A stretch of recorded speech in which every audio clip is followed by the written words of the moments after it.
Hi everyone, welcome back to the video. And इस video में हम लोग बहुत ही ज़्यादा इंपॉर्टेंट टॉपिक को डिस्कस करने वाले हैं, which is about exchange rate. So अगर आप किसी भी कॉम्पिटिटिव एग्जाम की तैयारी कर रहे हैं then this topic is really really important. Okay, so exchange rate या रेट ऑफ एक्सचेंज दोनों सेम टर्म है, जिसको इंटरचेंजेबली मतलब कोई भी आप यूज़ करते हैं एक्सचेंज रेट या rate of interest rate of exchange. तो ये क्या होता है रेट ऑफ एक्सचेंज या exchange rate? Price of currency of a nation in terms of another country या अनदर करेंसी। सो एक नेशन का जो करेंसी होता है उसकी प्राइस दूसरे कंट्री के करेंसी के प्राइस के कंपैरिजन को कहते हैं रेट ऑफ एक्सचेंज। ठीक है। और एक होता है करेंसी डिमांड, जिसमें जैसे मान लीजिए कि एक यूएस डॉलर है, अगर वो स्ट्रॉन्गर है इंडियन रुपी से तो क्या होगा? Relative demand of two currency depend on relative demand of good and services of two country. यानी कि किसी भी दो कंट्री का जो रिलेटिव डिमांड है दो करेंसीज का, वो दो कंट्रीज़ के गुड एंड सर्विसेज के रिलेटिव डिमांड पर डिपेंड करता है। सो इसके अलावा जो नेक्स्ट टर्म आपको समझने की ज़रूरत है वो है कितने टाइप्स होते हैं एक्सचेंज रेट के। सो बेसिकली तीन टाइप का होता है, फ्लेक्सिबल और फ्लोटिंग एक्सचेंज रेट, फिक्स्ड और pegged exchange rate, managed floating exchange rate. सो फिक्स्ड एक्सचेंज रेट की अगर बात करें तो इसको गवर्नमेंट फिक्स करती है फॉर अ करेंसी अपने अपने कंट्री के लिए। ठीक है, by government fixed rate for a currency के लिए होता है, जिसको गवर्नमेंट द्वारा फिक्स किया जाता है, उसी को फिक्स्ड और फ्लोटिंग एक्सचेंज रेट कहा जाता है।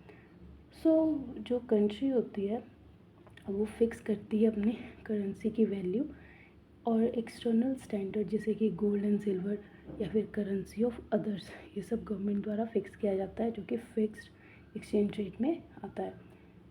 Capital movement stable bye foreign currency, जब फॉरेन करेंसी वीक होती है तो गवर्नमेंट खरीदती है उसको, जब वो मजबूत हो जाती है, जब उसका प्राइस बढ़ जाता है तो गवर्नमेंट उस फॉरेन करेंसी को बेच देती है। ठीक है।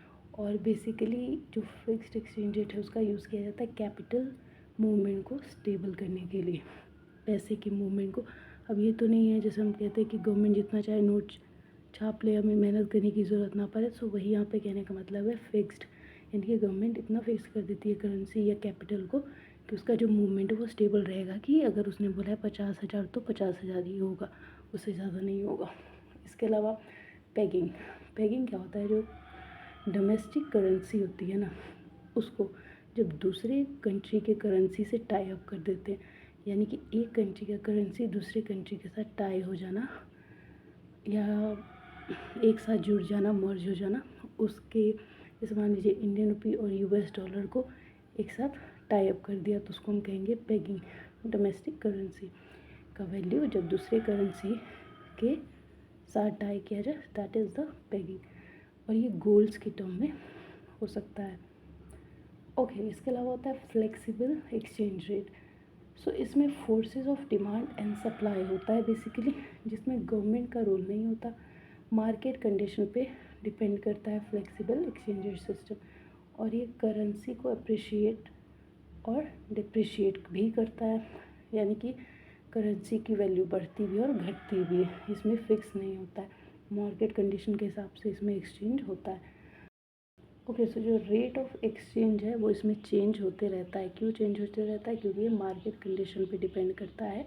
आपका फ्लेक्सिबल एक्सचेंज रेट ऑफ क्या करेंसी, ना कि इस पे गवर्नमेंट के द्वारा फिक्स होता है, नहीं होता, बल्कि मार्केट कंडीशन पे डिपेंड करता है। इसीलिए rate of exchange flexible exchange rate में हमेशा चेंज करेगा।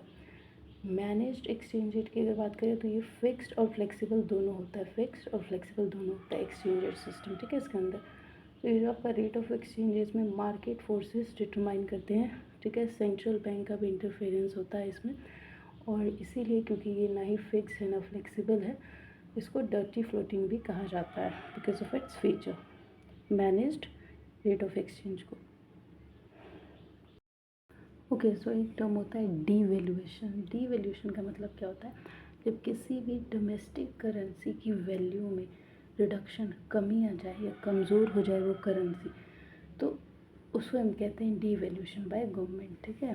सो जो रिडक्शन यानी कि मान लीजिए इंडियन रुपीज़ है, अगर उसके प्राइस की वैल्यू गिर जाती है उसे हम डीवैल्यूएशन कहते हैं। So reduction in value of domestic currency by government द्वारा। ओके, रीवैल्यूएशन क्या होता है? ये डीवैल्यूएशन था, जब आपकी करेंसी की वैल्यू रिड्यूस हो जाए, कम हो जाए, तो डीवैल्यूएशन होता है, DE। और रीवैल्यूएशन क्या होता है?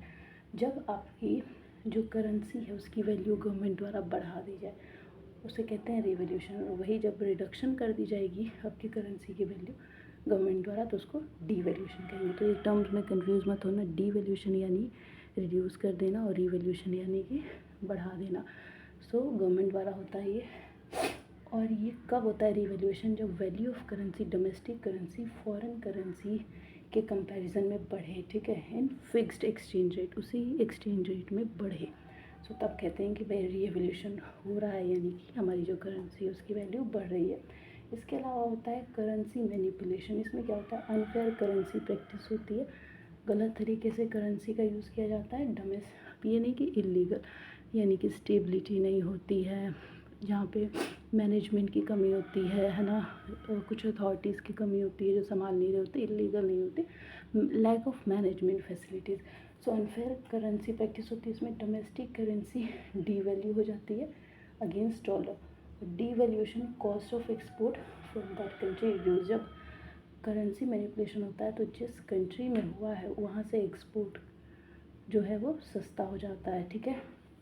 इसी को ट्रेड डेफिसिट कहते हैं। अगर टाइप्स की बात करें तो 2 टाइप्स ऑफ मार्केट होते हैं, स्पॉट मार्केट, फॉरवर्ड मार्केट। तो स्पॉट मार्केट जो होता है वो क्या होता है? Purchase and sale of foreign currency. Foreign currency को जब हम खरीदते या बेचते हैं तो उसे कहते हैं स्पॉट मार्केट। लेकिन उसका जो सेटलमेंट है वो 2 दिन, जो डील हुई है उसके 2 दिन के अंदर हो जाता है, यानी कि फॉरेन करेंसी को ख़रीदना और बेचना और जो डील हुई है उसका सेटलमेंट विदिन 2 डेज़ कर देना है स्पॉट मार्केट। और जिस रेट पे फॉरेन करेंसी को ख़रीदा या बेचा जाता है उसे स्पॉट एक्सचेंज रेट कहते हैं। मैम, जब हम sale and purchase of foreign currency से डील करते हैं, लेकिन एक कंडीशन होती है फ्यूचर डेट के लिए। हम सेम काम कर रहे हैं sale and purchase of foreign currency forward market में भी, लेकिन ये एक डील होता है फ्यूचर डेट के लिए at pre settle rate of exchange. उसी रेट ऑफ एक्सचेंज में, मतलब जितना उस टाइम पे कीमत है उसी पे, लेकिन फ्यूचर डेट के लिए आप डील कर रहे हैं sale and purchase of foreign currency, जिसमें सेलर एंड बायर एग्रीमेंट में आते हैं टू सेल और buy foreign currency after 90 days, 3 महीने के बाद, 90 डेज, 90 दिन के बाद ऑफ डील। इसी को फॉरवर्ड ट्रांजेक्शन्स कहते हैं। ओके, सो कुछ फैक्टर्स होते हैं जिसके ऊपर रेट ऑफ एक्सचेंज या एक्सचेंज रेट डिपेंड करता है, जैसे इन्फ्लेशन रेट। तो जैसे महंगाई बढ़ेगी या घटेगी उसी के थ्रू चेंज होते रहेगा exchange rate. Export and import पे, जब एक्सपोर्ट जो होता है ना वो ऑन फॉरेन करेंसी, तो जब नेशन की करेंसी, जब एक्सपोर्ट बढ़ता है तो नेशन की करेंसी भी बढ़ती है। और इम्पोर्ट, इसमें पेमेंट के लिए आपको रिक्वायर होती है करेंसी, ठीक है, in foreign currency. And depreciation होता है नेशन का, जब नेशन की करेंसी का जब इम्पोर्ट बढ़ता है। जब एक्सपोर्ट बढ़ेगा तो नेशन की करेंसी भी बढ़ेगी, और जब इम्पोर्ट बढ़ेगा तो नेशन की करेंसी घटेगी। इसके अलावा एक्सटर्नल कमर्शियल बोरोइंग भी होता है, टूरिज़्म भी एक इम्पॉर्टेंट फैक्टर होता है रेट ऑफ एक्सचेंज में, NRI डिपॉजिट पे। और इंटरफेरेंस ऑफ RBI, जब हाई वॉलेटिलिटी होती है तो US डॉलर को बेचना और ख़रीदने के लिए RBI अपना इंटरवेंशन दिखाता है। सो RBI बेच भी देता है US डॉलर को और ख़रीद भी लेता है, डॉलर को अप्रिशिएट करता है। So this was all about exchange rate. अच्छा लगे तो शेयर करना। Thank you.